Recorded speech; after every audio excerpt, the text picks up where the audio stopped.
ঈদের আর দুদিন বাকি থাকায় কুরবানির পশুতে সয়লাব রাজধানীর বিভিন্ন হাট।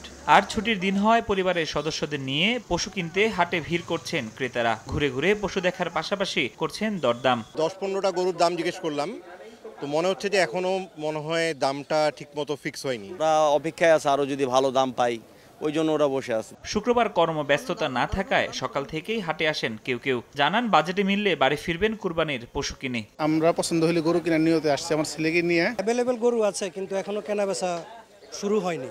আগের দিনের বৃষ্টির প্রভাব কিছুটা হলেও পড়েছে বাজারে। ছোট ও মাঝারি আকারের পশুর মালিকরা কিছুটা চিন্তামুক্ত থাকলেও বিক্রি হওয়া নিয়ে শঙ্কায় আছেন বড় ব্যাপারীরা।